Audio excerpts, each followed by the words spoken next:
Okay, we can start.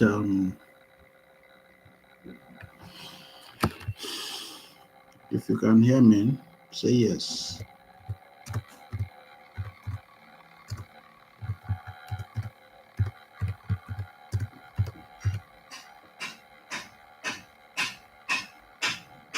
Can you hear me?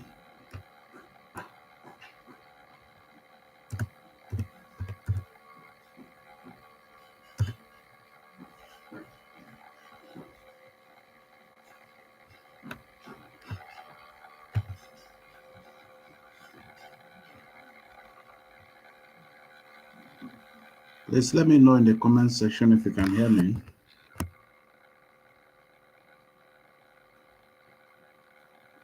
Let's be fast about the whole thing. Let me know in the chat box if you can hear me very well.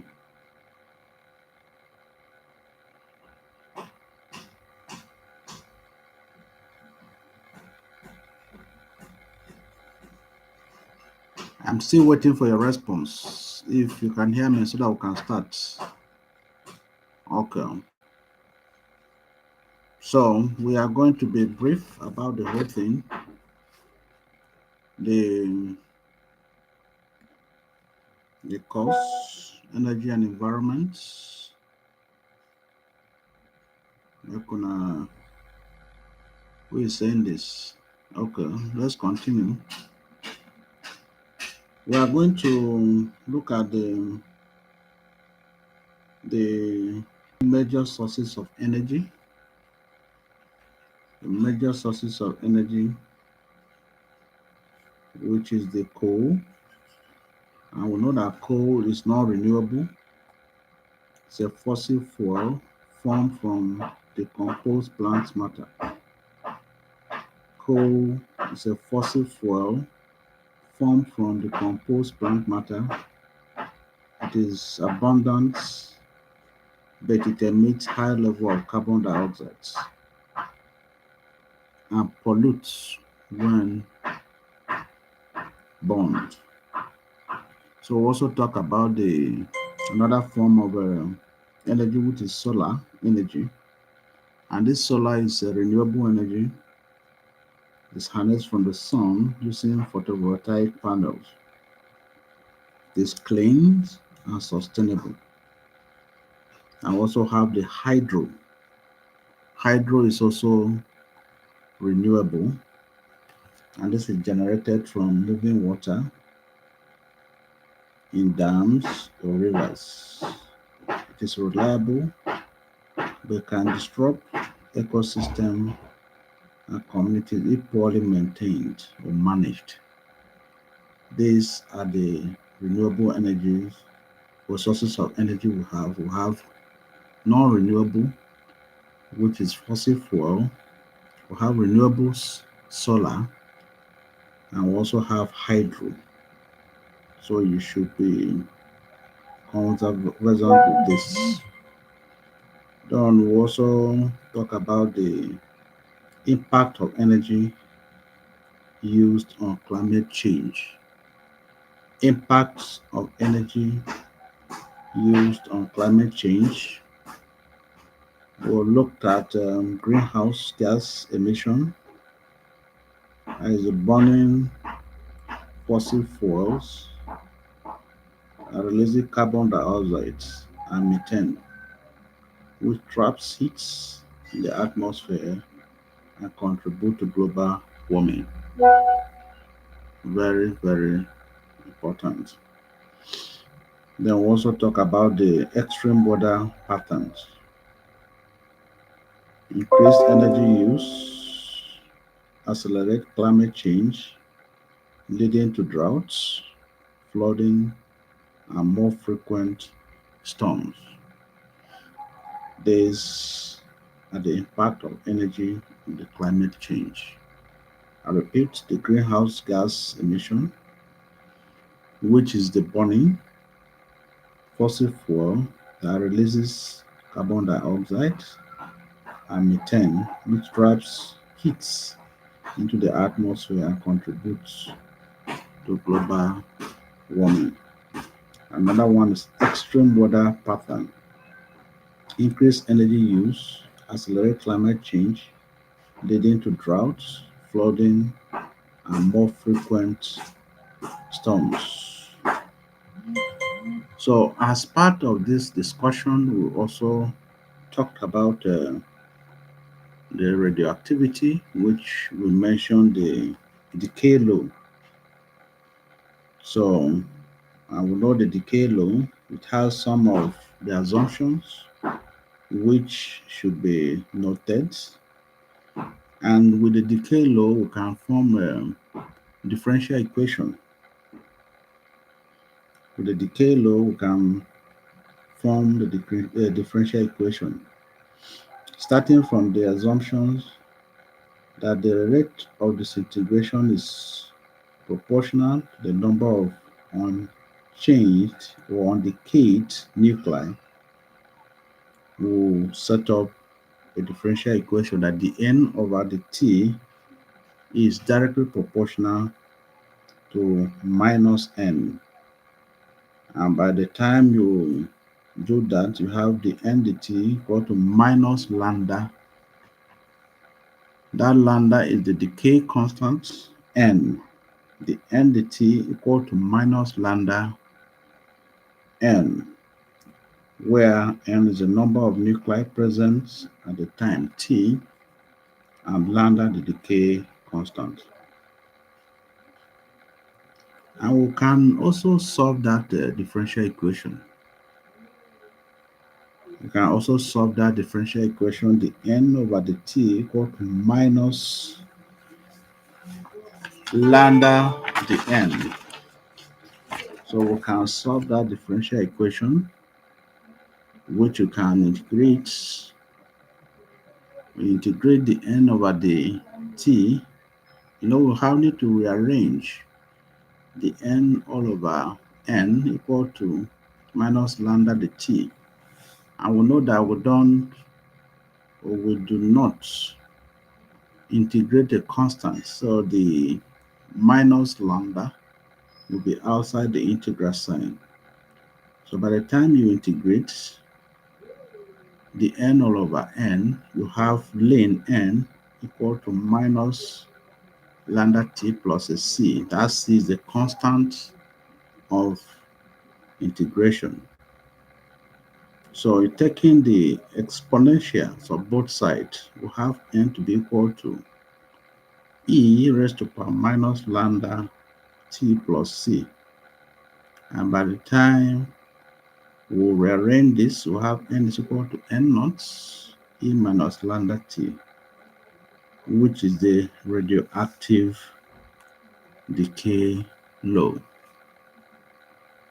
Of course, you need to look at practical problems, how we can play around with the decay law. That is N equal to N naught E minus lambda T. If a problem is given, you should know how to use that decay law and solve it. Sometimes you are asked to calculate, or maybe asked to calculate the decay constant, maybe asked to calculate the time. So one should be conversant with that.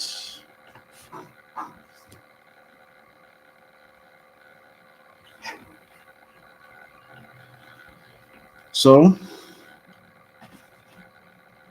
we also talked about the structure of the atom.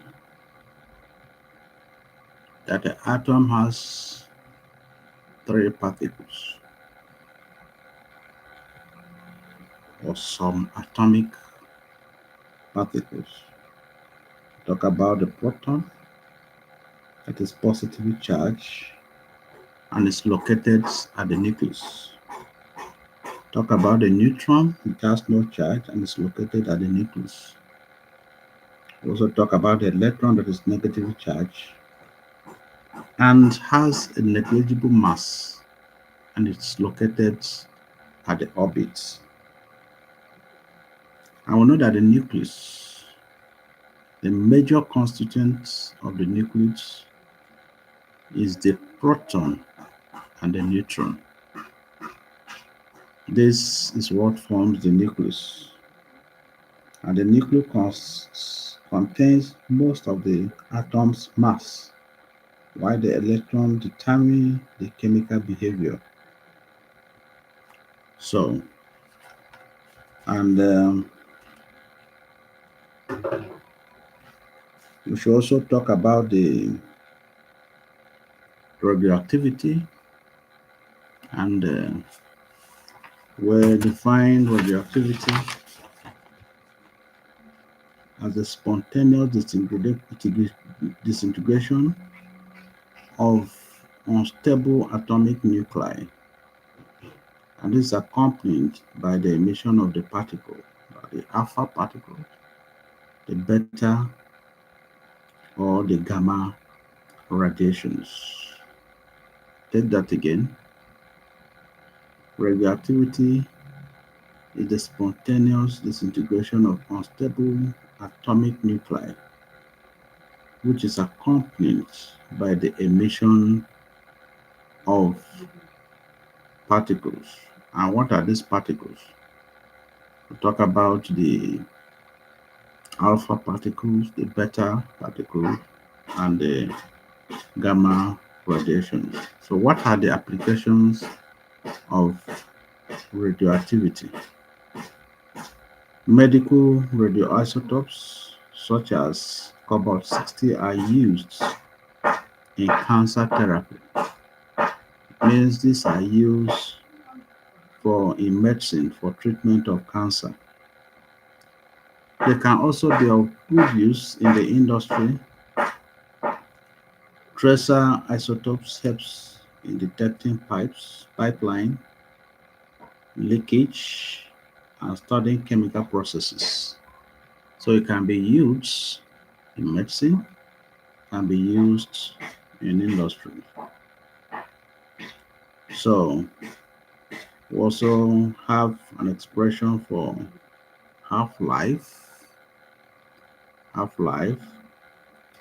And we also define what is half-life, which I know you are conversant with. So you should be able to calculate the half-life period of a radioactive substance. And We talk about the nuclear reactors. We mention types of reactors. Pressurized water reactor, that's PWR, and this uses water as both the coolant and the moderator. Water is kept under high pressure so it does not boil inside the core. Heat is transferred to a secondary loop to produce steam. That is for pressurized water reactor.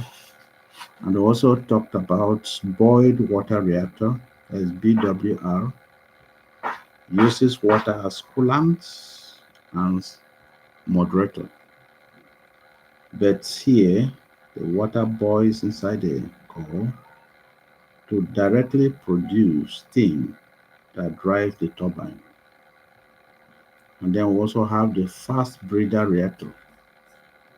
The fast breeder reactor as FBR, which uses fast electron and liquid sodium as coolant. It produces more fissile materials than it consumes.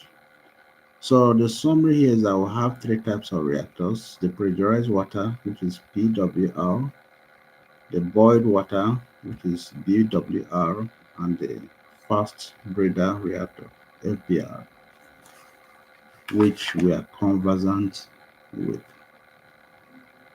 Then the nuclear reactor, you can describe it as the control, and to talk about the control rods, the moderator, and the coolant. That is trying to describe how a nuclear reactor is controlled to ensure safe and steady energy production.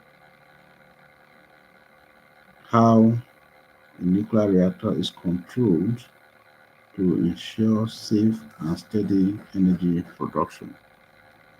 Talk about the control rods, which is made of the neutron absorbing material like candium or boron, which are inserted or withdrawn to regulate the neutron population. The moderator, which in this case the water, the heavy water or graphite, which slows down fast neutron, making fission more efficient. Then we have the coolant that removes the heat from the core to prevent overheating.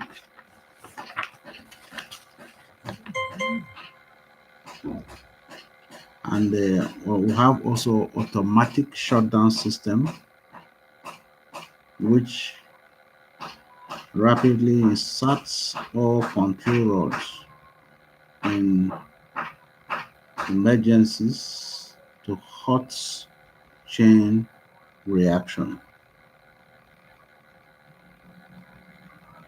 I will also talk about the current status of nuclear fission. Current status of nuclear fission as a power source. The research progress. Fission is being actively researched through large projects like the ITER, International Thermonuclear Experimental Reactor, which is in France, and the National Ignition Facility, NIF, in US. The small-scale private companies are also exploring alternative reactor designs. We have all talked about this. So what are the challenges? What are the challenges? Talk about the sustainability and the net energy gain. So we also talk about the process of hydroelectric power generation in the dam, which is the process of hydroelectric power generation from a dam, has to do with energy transformation or conversion. It involves the conversion of potential energy of the water to kinetic energy, to mechanical energy, and finally to electrical energy as a process of hydroelectric power generation. So you should be able to do some calculations under that. Then the solar energy conversion processes are also important, and we should be able to also discuss the Betz law, which states that the maximum power coefficient of the wind turbine is 59.3%. The turbine can capture a maximum of 59.3% of wind kinetic energy. You should be able to explain wind. You should be able to explain the wind power and wind formation. So, um, one should be, for those that joined late, I'll mention a few things before you will close. You should be able to talk about the sources of energy. We talked about sources of energy, major sources of energy, which is the coal, and coal is non renewable. So, we talk about the solar energy, renewable, and hydro power, which is also renewable. So, what is coal? Coal is a fossil fuel formed from decomposed plant matter. It is abundant. It emits high level of carbon dioxide and pollutants when burnt. What of solar energy? It is harnessed from the sun using photovoltaic panel. It is clean and sustainable, but depends on the weather and the initial costs of installation. Then the hydro power is also renewable and is generated from moving water in dams or rivers. It's reliable but can disrupt ecosystem and communities if poorly maintained or managed. So we also talk about the impact of energy used on climate change. Talk about the greenhouse gas emission, the extreme weather pattern. And also talk about the radioactive law, starting from the differential equation. I should be able to also solve the differential equation, which will lead you to n equal to n naught e raised to power minus lambda t. Then we'll be able to use that formula to solve a problem. The structure of the atom, the particles of the atom, the proton, which is positively charged. It is located at the nucleus. The neutron has no charge, located in the nucleus. Electron has its negative charge and has a negligible mass and is located on the orbits. They find able to state what radioactivity. We discussed this. What it's all about. The radioactive applications in medicine and industries. The half-life should be able to calculate that. So I think these are the things you need to understand, and if there's any question, you let me know. Before we call it a day. If you have any issue, let me know in the chat box.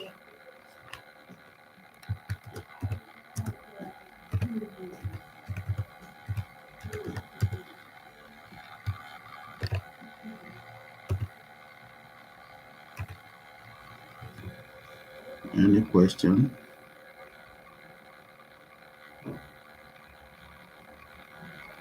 I'm still waiting.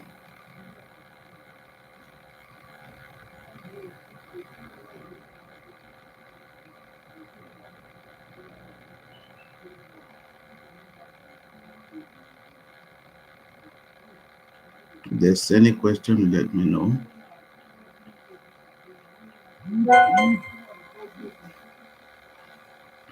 Okay. In the absence of any question, I'm going to end the class. Good luck.